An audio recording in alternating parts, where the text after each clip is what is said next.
UEFA champions লিগে Borussia ডর্টমুন্ডকে 4-1 গোলে হারিয়েছে ম্যানচেস্টার সিটি। আরেক ম্যাচে 3বার পিছিয়ে পড়েও শেষ পর্যন্ত ক্লাব ব্রুগার বিপক্ষে 3-3 গোলে সমতা নিয়ে মাঠ ছাড়ে বার্সেলোনা। এছাড়া কায়রাতকে 2-1 গোলে হারিয়েছে ইন্টার মিলান। রিপোর্ট করছেন এসএম আশরাফ।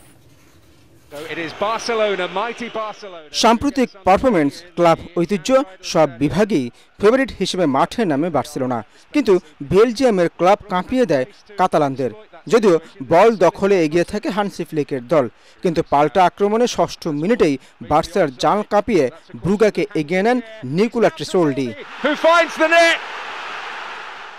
2 মিনিটের মধ্যে ফেরান তোরেস সমতায় ফেরায় অতিথিদের।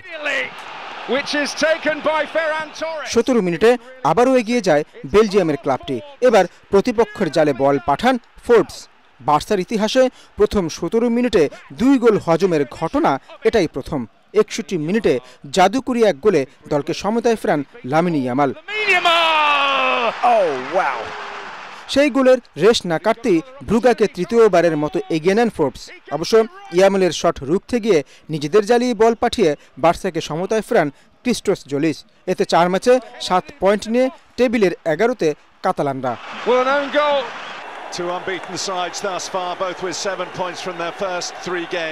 আরেক ম্যাচে বরুশিয়া ডর্টমুন্ডের বিপক্ষে কোনো প্রতিরোধের মুখে পড়তে হয়নি ম্যানচেস্টার সিটিকে। 22 মিনিটে ফিল ফোডেনের গোলে উৎসবের শুরু। 7 মিনিট পরে সিটির পক্ষে ব্যবধান দ্বিগুণ করেন আর্লিং হল্যান্ড।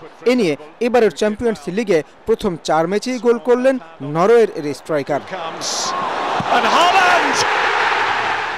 বিরতির পর ফিল ফোডেনের দ্বিতীয় গোলে 57 মিনিটে ব্যবধান 3-0 করে ম্যানচেস্টার সিটি। দলের হয়ে চতুর্থ গোলটি রায়ান চেরকির। SM Ashraf, ATN Bangla.